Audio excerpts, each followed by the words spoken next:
예전에는 서울의 강남 3구 혹은 마용성 이런 중심으로 뛰었었죠. 그 다음에 뭐 외곽 지역에 노도강, 은평구 이런데 이야기 나오면서 얘기가 잘 없던 지역인데 요즘 좀 이슈가 되는 지역이 있죠. 재건축도 있고 공급도 많이 들어오는 지역, 서울 내에서. 그러면서 최근에 그런 이슈도 있죠. 국회가 세종으로 이전한다. 그래서 그 지역에 의견이 갈리죠. 떨어질 것이다, 집값이. 혹은 그 자리에 다른 시설이 혹은 뭐 아파트 단지가 들어올 것이기 때문에 더 오른다. 뭐 이런 식으로 여러 가지 의견이 갈리고 있는 지역이 있죠. 여의도가 있는 곳 어디예요? 영등포 구입니다. 이것을 초과한 소음에 노출된 인구 비율이 가장 높은 곳이 용산이고 두 번째가 영등포다. 그럼에도 불구하고 집값은 더 뛴다. 더블 역세권. 두 역 사이에 애매한 위치에 있는 곳을 더블 역세권이라고 부르죠. 50년 된 시범 아파트 값도 폭등한다. 못이 말랐다. 6.17 대책에도 끄떡없는 서울 아파트값. 변동률이 높다. KB 자료상 높은 상승률을 보이고 있는 지역이다. 16년 만에 신축의 힘 하면서 마용성 높나? 마용성은 왜 높았어요? 영등포는 왜 높죠? 그냥 신축이 들어오면 높은 건가요? 그럼 강남은 왜 비싸죠? 신축이 들어오니까 넘나 라고 하는 게 가격 띄우기 들어가고 그 중에서 넘는 아파트가 있으니까. 동탄이나 고덕, 신도시 이런 저기 수도권 외곽 지역에서도 서울보다 비싼 아파트 뭐 10억짜리 아파트 나왔다 하면은 서울 넘나, 노도강 혹은 성북, 금강구, 저기 은평구 이런 데는 10억보다 가격이 낮은 아파트들 많죠. 그러니까 서울 넘는다. 얘기하는 거랑 똑같은 거죠.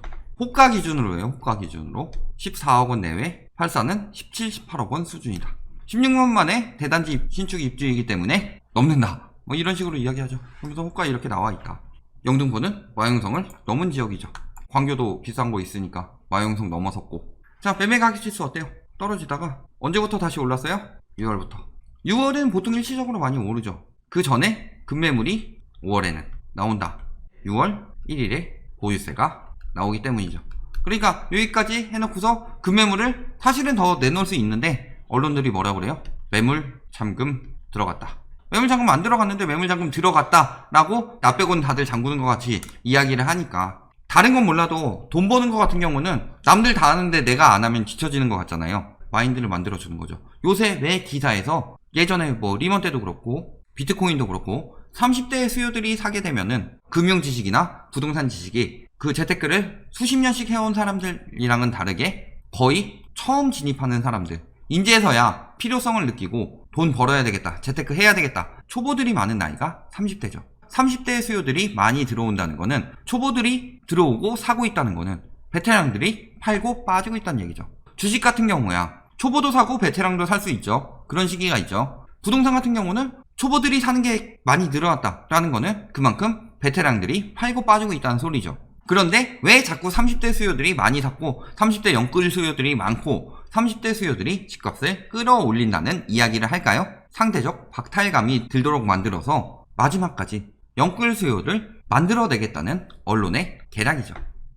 뭐 40대는 그렇다 치더라도 50대나 혹은 60대 이상 60대 이상일 경우는 진짜 은퇴해서 자산이 거의 우리나라 같은 경우 부동산 자산이 70% 이상이기 때문에 노령 가구에서는 진짜 연금 받는 거하고 그 다음에 부동산 자산 말고 다른 걸 믿을 게 없다. 오를 때면은 그 베테랑들이 많이 사야죠. 왜 30대들이 많이 사요? 가뜩이나 지금 청년층 취업률이 역대 최악이라고 하는데 취업해서 버는 비용도 거의 최악인데 질병 사태 터졌고 작년에 미중 무역 전쟁 터지면서 우리나라 핵심 산업인 수출이 급감하고 있어서 그렇게 된 상황인데 왜 그럴까요? 걸고 빠지는 기간이다. 이렇게 보는 게 맞죠. 매매 거래량 어때요? 막 얘기하니까 6월에 갑자기 폭등한다. 7월 매매 거래량? 뭐 아직 신고 다 안 됐어요. 그래도 6월 기조에 비하면은 줄어든 느낌이 든다.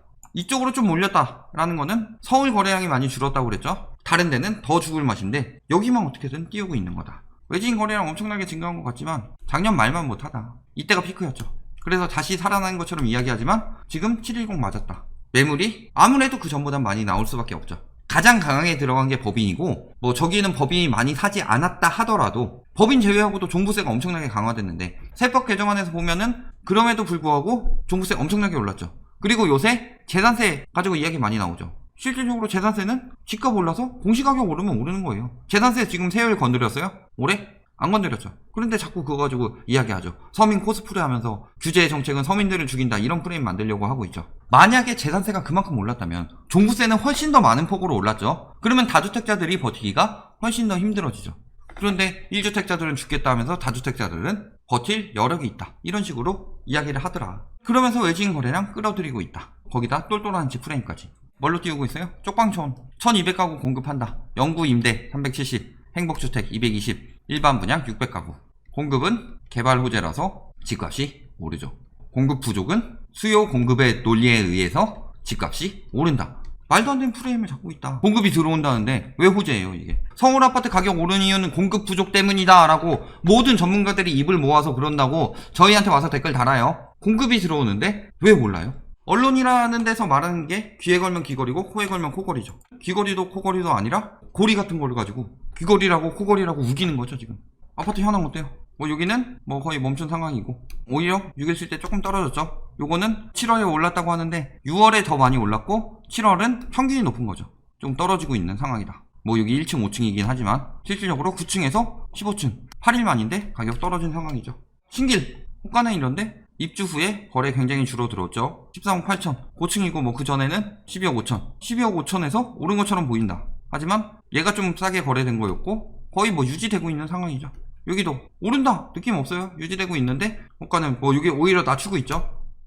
그러면서 이제 국회의사당 얘기 나오니까 대악재 터졌네요. 강남의 위상만 독보적으로. 강남에 집 있는 인간이겠죠? 이런 식으로 이야기하니까 여의도 투기꾼들이 쓰레기들 없어지는데 호재다. 국회 안 옮기면 노답이라 영원히 노답이라고 했으니까 무조건 악재 연불 외치는 것 같다. 못 샀나 보네. 이전할 일도 없는데 웬 호들갑은. 국회의사당 이전은 여의도의 호재예요, 악재예요? 여의도에 집 투기했으면 호재고 여의도에 집 투기 안 했으면 악재죠. 지들끼리도 편갈라서 싸우고 있다. EJ라고 지들끼리 싸우는 게 제일 재밌죠. 재건축 얘기 많았죠? 여기도 지금 뭐 호재라고 얘기하는 거 국회의사당 아주 최근이었고, 그 전에 나왔던 건 쪽방촌하고 재건축이죠. 지들 말에 따르면 다 공급인데 호재라고 하고 있었죠. 근데 발등에 불 떨어졌죠. 2년 이상 거주한 경우에 하나여 분양 신청 허용이다. 이렇게 됐는데 지금 재건축 대기하고 있는 애들 중에서 거주 요건 채우지 못한 외부 소유자 때문에 재건축 연기할 가능성이 높아지고 있다. 지금 저건 전체적으로 악재죠. 이 얘기할 때 재건축은 투기다 라고 이야기했더니 막 되게 어렵게 살고 뭐 녹물 나오는 데 살고 뭐 시설 안 좋은 데 살다가 이제 좀 신축 만들어 볼까 했더니 조합원들이 더 비싸게 받으니까 개손해 보고 있다, 이런 식으로 이야기하는데, 그렇게 오래 산 사람들은 손해 안 봤죠. 과거에 샀으니까. 물가 상승률 훨씬 이상으로 지금 재건축하더라도 이익 보는 거죠. 나중에 산 사람들, 투기한 사람들 거기 살았어요? 안 살았다는 거 다 나오죠. 그러니까 2년 거주해라 라고 하니까 바로 반발 나오고 재건축들 지금 추진 안 되고 있다. 구라치고 있었다. 공급 들어온다? 공급 들어오는데 호재라고 오른대요. 재건축한다? 재건축하는데 호재라고 오른대요. 그런데 공급 부족으로 가격 오르니까 재건축 규제를 풀어야 된다. 앞뒤가 다른 얘기 누가 하고 있어요? 제가 앞뒤가 다른 얘기 한 적이 있나요? 차분히 갑시다. 승질내지 말고. 자, 여의도 용산 시범 아파트 공공 재건축이 추진되고 있는데요. 재건축 뭐 재추진한다. 용적률 높여 재건축 되나? 오늘도 돈에 미친 그 언론사에서는 유도하고 있죠. 그린벨트, 유휴부지, 용적률 상향 등 다양한 가능성을 검토하겠다, 이 정도 이야기한 거죠. 지금 보면은 그린벨트 얘기 왜 나왔어요? 뭐 그린벨트 실질적으로 추진 안 했지만 거기 뭐 태릉 골프장 같은 경우 거기도 그린벨트다, 민간 그린벨트 안 하겠다는 뜻으로 보이는데, 결국은 그린벨트 검토하겠다라는 거는 제가 두 가지 의견 얘기했었죠. 첫 번째, 얘기해서 그쪽으로 투기꾼들 몰려들게 해서 비싸게 해서 묶어버린다. 말만 흘려놓고서 그린벨트 안 하겠다라고 가는 거라. 그린벨트 해제까지 검토할 정도로 재건축, 재개발에 대한 규제 완화나 가격 띄우기를 할 수 있는 요소는 주지 않겠다. 이게 정부 의견이라고 그랬죠. 자, 어때요? 시범 아파트 떨어지고 있죠? 호가만 높죠? 공작 6월에 띄웠고 7월 아직 거래 없고 계속 띄우고 있다. 분양 일정 앞으로 뭐 이 정도 남았는데 분양이 많지 않다. 뭐 16년 만에 신축 아파트 나오고 이쪽에서 뭐 신축이나 그런 게 많지 않다 라고 해서 신축 나오면 띄우려고 하는데, 결론적으로 보면 뭐예요? 지하철 호재 같은 경우도 있지만 호재라고 하는 것들 중에서 쪽방촌이나 재건축 이런 거 지들 말에 따르면 호재가 아니라 공급인데 왜 호재라고 하죠?